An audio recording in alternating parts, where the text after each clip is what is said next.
pump is really getting good. Right, big chest day ahead of us. I'm actually in a period right now where I'm spending 4 weeks of just pure maintenance. So we're not in a calorie deficit anymore, so I have a lot more energy. However, I want to test if my strength is still recovered or if it was still in a dip the way it was when I was just at the end of the deficit then. So this is week 3 out of the 4th week of this recovery period. So I am hoping that my strength has returned just in time to then hit the calorie deficit again, to then push for the final 5 weeks before my first show of the season. So let's test it out with some incline dumbbell press. Right, this is gonna be the true test. My final warm-up, 50 kgs or 220 pounds if from America. Let's see if this is gonna be a working set or a warm-up, just depending how light it is. Oh. Yeah, that felt real good. Right, next up, 60 kilo. I just wanted to use this as a warm-up again, because as the 50s went up easy, I'm hoping I can get an easy triple for a warm-up, and then we're talking. Good form. Yeah. Yeah, feels good. Just look at the state of these. There's cobwebs on them and everything. These have not been used for a while, but let's give them a clean, let's get them up. Not what I expected to be doing today. Oh well. Saves me having a coughing fit. Right, first challenge. Picking the damn things up. Oof. Bloody hell. Okay, so peak off-season Rory was doing these with 10s. So that is the bar, that's the standard. So all-time strongest. Let's see where we sit now.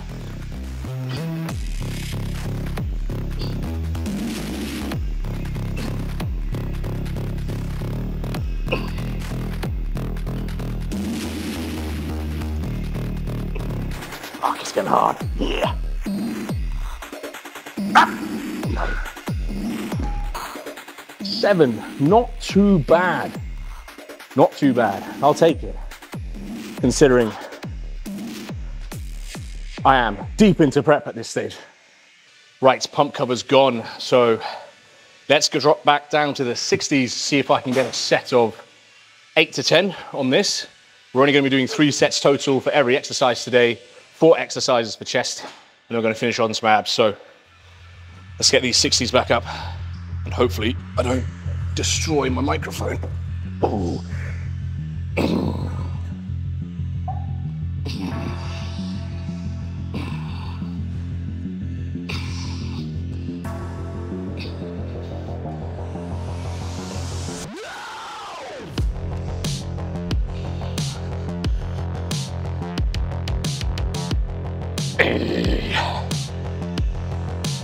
Wow. So I have noticed, going back to dumbbells, balance has been difficult. I'm a little bit wobbly on that, so I think it'll just take a while to build back up, as I haven't done them for almost 15 weeks now. So yeah, I think that's just a little bit of balance, bit of stability, build up them, potentially rotator cuff starter even though. And I think the weights will start flying up again, but it's been good so far. Right, drop down to the 52s, just because I want it really clean. I kind of feel like the form has dropped a little bit as it's so fucking heavy, but let's get some good ones to finish on. Really push my chest up.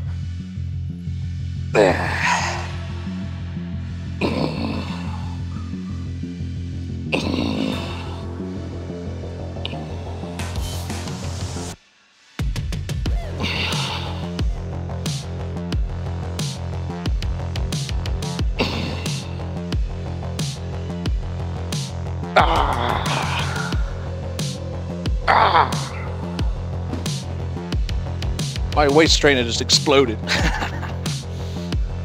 have to reattach that. So if you're lucky enough to have a Prime pec fly machine, let me show you the setup I think is absolutely best for me anyway. So you want to have the biggest stretch possible. Make sure these are the furthest back as you can. And then again, I want maximum load on the stretch. That's the secret for me. to getting all my chest fibers out, really build that thickness up. It's all in the stretch. So I want to make sure that is set. For me, it's on number 3, which is it will load more in the stretch, and then it gets a little bit lighter at the top, and that matches my strength arc perfectly. Full stack, baby. Yeah, so as you know, I absolutely love my flies. So I put it in second exercise. Just wanted to have a judge of strength for my first one, hence the dumbbells. But no, we're gonna get some flies in now. Really, really activate that chest and then go back to some pressing afterwards. Full stack, again, let's see where we're at. 9 is the number for this one. Really focus on the stretch and the form.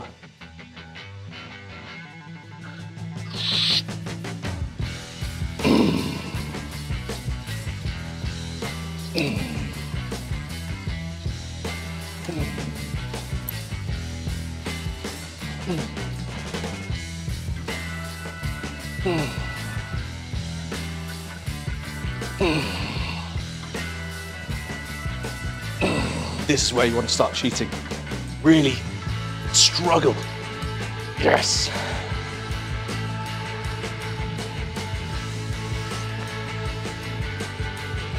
No.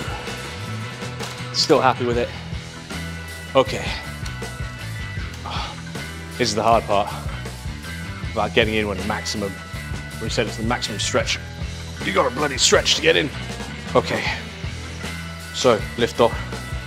Make sure your chest is really opened up. Start easing on tension, squeezing slowly, and then start.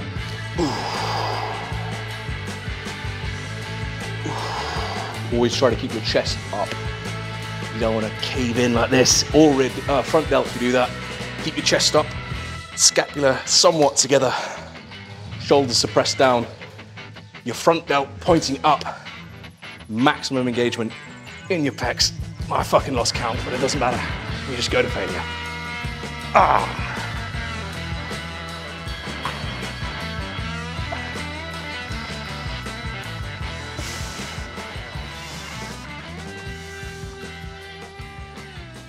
Couldn't do it.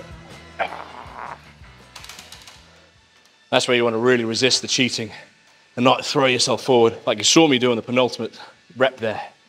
So I'm just going to reduce the weight just by 2 plates for the last one. I want to make sure I try and at least hit a double figure here.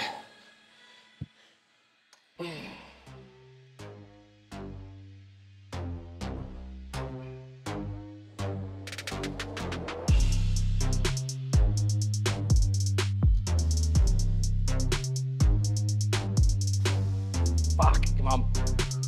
Up.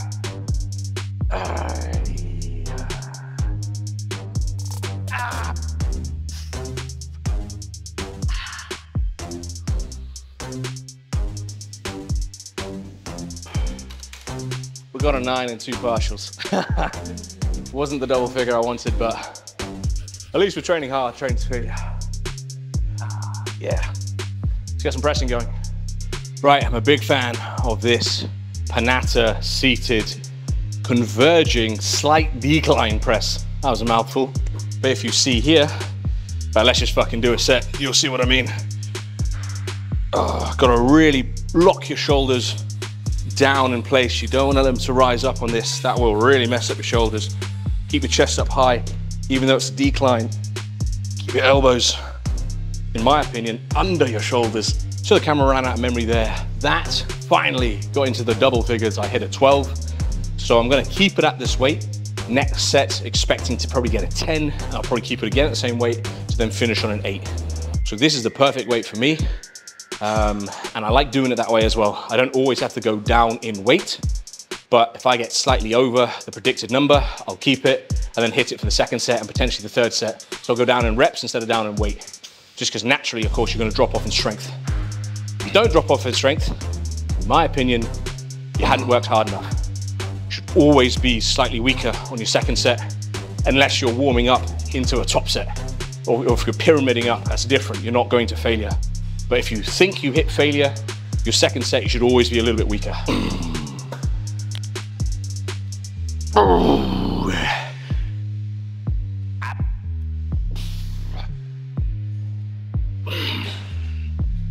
Perfect, just like I said. Expected to get a 10, but we got 10. Bloody hell, this light really does things for your shoulders. Love it. Right, last one of these. Switch back on.